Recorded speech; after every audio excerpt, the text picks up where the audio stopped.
Bonjour à tous, alors aujourd'hui je vous propose un petit exercice pour apprendre bien qu'est-ce qu'un vecteur directeur. On va considérer des points dans le plan, donc 3 points ABC, et je vais vous demander de donner des coordonnées de vecteurs directeurs de droite, ici AC et AB. C'est très très important, même si ça peut paraître simple comme ça, avoir une bonne vision de ce qu'est un vecteur directeur, ça permettra quand on va attaquer vraiment les équations cartésiennes de droite, d'avoir une bonne compréhension des choses. Et je rappelle que un vecteur directeur droite, c'est un vecteur qui a la même direction que la droite. Donc prenons par exemple ici une droite D, eh bien je peux représenter très facilement des vecteurs directeurs de cette droite en traçant des représentants qui vont, eh bien, alors on ne dit pas être parallèles parce que ce sont des vecteurs, mais qui vont avoir des directions parallèles à cette droite D. Donc par exemple, ce représentant-là, c'est le représentant d'un vecteur directeur de D.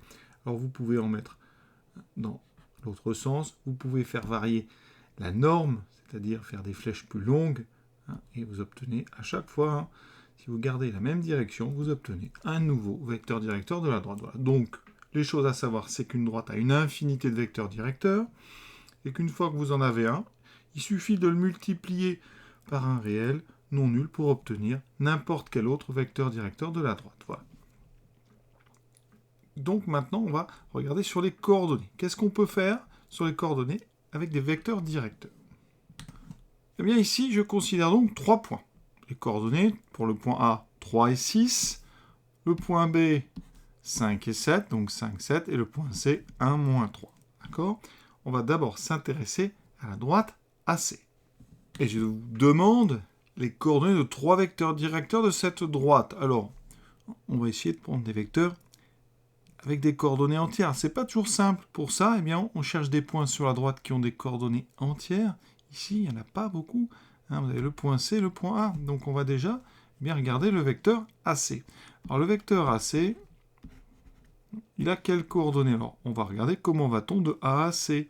Donc déjà, on va aller comme ça de 2 carreaux vers la gauche. Alors les carreaux, est-ce que ça correspond à des unités? Oui, parce que vous voyez que mon repère ici, chaque carreau, c'est 1. Donc ici, c'est bien gradué, pas de souci. Donc pour aller de A à C, on fait donc 2 carreaux vers la gauche, et on descend. Alors de combien? 2, 6 et 3, 9. Donc ici, on a 2 unités vers la gauche, 9 unités vers le bas. Donc mon vecteur AC a pour coordonnée moins 2, moins 9. D'accord? Ça veut dire que déjà, eh bien, je viens de trouver un vecteur directeur de la droite. Donc coordonnée moins 2, moins 9. Alors ce qu'on a vu, c'est qu'une fois qu'on a un vecteur directeur, on peut le multiplier par un réel non nul. Donc ici, par exemple, je pourrais très bien prendre le vecteur moins AC, c'est-à-dire le vecteur CA. Le vecteur CA, il est beaucoup plus sympa parce que c'est 2 et 9. Donc pour les élèves, il n'y a pas de moins, vous voyez. C'est deux nombres positifs. Donc souvent, quand on a un vecteur directeur avec deux nombres négatifs, eh bien on multiplie par moins 1 le vecteur, on prend son opposé, et comme ça, on a deux coordonnées qui seront positives. Ensuite, une remarque, c'est qu'on aime bien quand même avoir l'abscisse de vecteur positif, comme ça on va vers la droite. C'est des réflexes qu'on a comme ça souvent. Donc ici, eh bien, c'est pour ça que CA est plus pratique quand même que AC. Ensuite, on peut multiplier ou diviser. C'est-à-dire que si vous multipliez par 1 demi, c'est comme si vous divisiez par 2. Donc on va prendre, par exemple, le vecteur 1 demi de CA. 1 demi de CA, ce vecteur, il a des coordonnées intéressantes. C'est 1 et 9 demi, donc 1 et 4,5.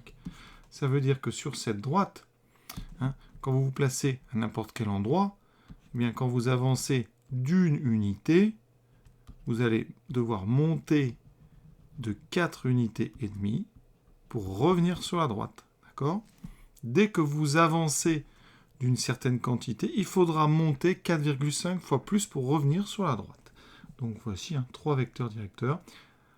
Et si vous en voulez d'autres, eh bien, là j'ai divisé par 2, j'aurais pu multiplier par 2, j'aurais pu prendre par exemple comme vecteur directeur 2 fois CA qui ferait 4 et donc 18. Voilà. J'aurais pu aussi diviser par 9, 1 neuvième de CA, ça m'aurait donné 1 ici et 2 neuvièmes. Voilà donc beaucoup de possibilités, mais vous voyez ce qu'on peut faire. Ça laisse quand même assez de liberté.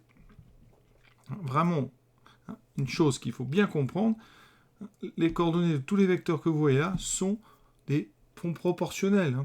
Donc quand vous multipliez l'une des deux par un nombre, par exemple ici par -1, il faudra faire pareil avec la deuxième. Donc on multiplie les deux coordonnées en même temps par le même nombre et on reste sur un vecteur collinéaire. Deuxième question du texte, on va faire la même chose avec la droite AB. Dans la droite AB, donc déjà, quand on la regarde, on a tout de suite un vecteur directeur qui nous saute aux yeux. C'est le vecteur directeur AB.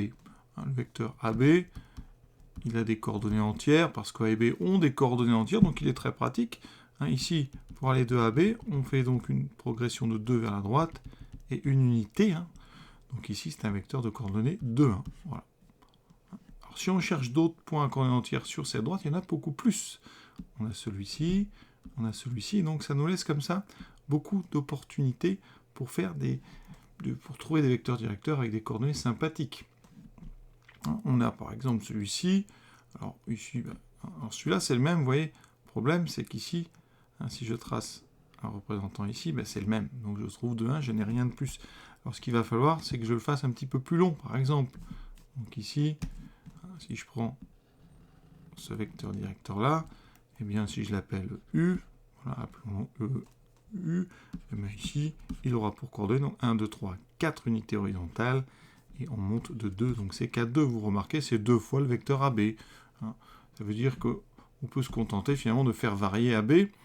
Je peux prendre aussi un vecteur qui est 3 fois AB, le vecteur de coordonnées 6, 3. D'accord ? Ici, vous l'avez, il est un représentant, ça serait ceci. Là. Si vous voulez changer de sens, eh bien vous multipliez par un nombre négatif, par exemple, moins AB, qui donnera BA, qui sera de coordonnées -2, -1. Si vous voulez avoir une coordonnée, une abscisse égale à 1, vous divisez par 2. Vous prenez 1 demi de AB. 1 demi de AB, il a pour coordonnées 1. 1 demi, vous voyez, j'ai divisé x par 2 et y par 2. Donc voilà, pas mal de vecteurs directeurs de cette droite AB. Troisième question, est-ce que le vecteur U, donc U a pour coordonnées 6, 3, est-ce que c'est un vecteur directeur de la droite AB?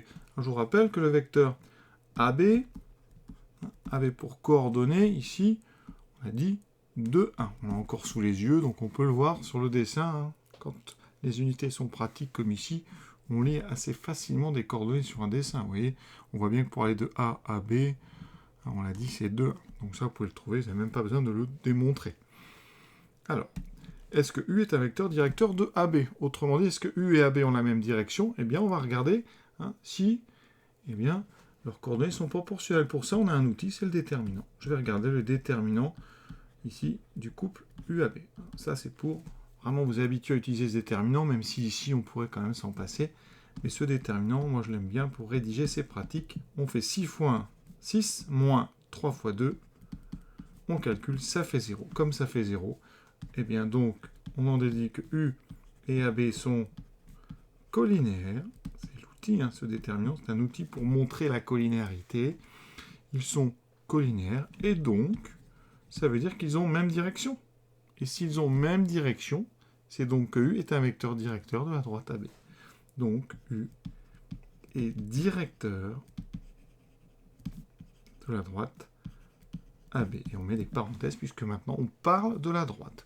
Pour ceux qui veulent éviter le recours systématique au déterminant, on peut ici juste indiquer que U est égal à... Donc, on remarque, U, c'est 3 fois AB. Et donc, cette relation, eh bien, c'est une relation de collinarité. U est un multiple de non nul de AB. Donc, on a bien collinarité entre les deux. Collinarité de vecteurs non nuls. Donc ici, on a bien deux vecteurs directeurs de la même droite, la droite AB.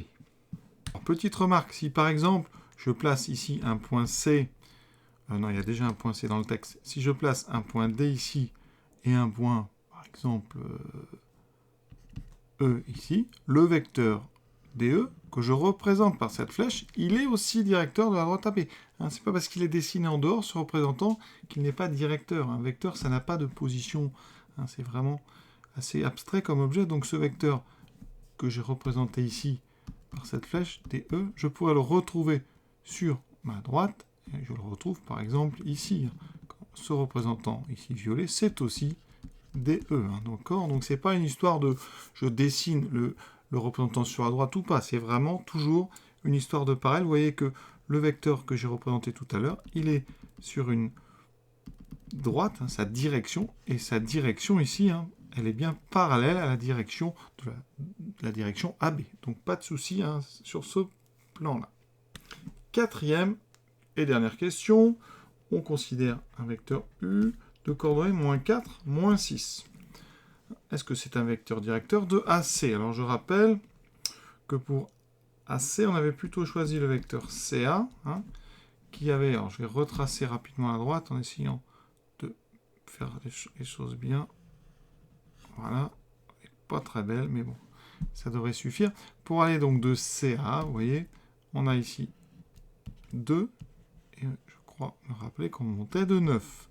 Donc mon vecteur CA avait pour coordonnées 2, 9. Est-ce que U et CA sont des vecteurs directeurs d'une même droite? Pour ça, on essaie de voir s'ils sont collinéaires. Alors, si vous essayez de montrer des histoires de proportionnalité, vous voyez que pour passer de 4 à de moins 4 à 2, on doit diviser par moins 2. Alors qu'ici, si je divise 6 par moins 2, je n'aurai pas 9. Donc, vous voyez bien que ces coordonnées ne sont pas proportionnelles. Donc, les deux vecteurs U et CA ne sont pas collinéaires. Ça veut dire que U n'est pas un vecteur directeur de AC.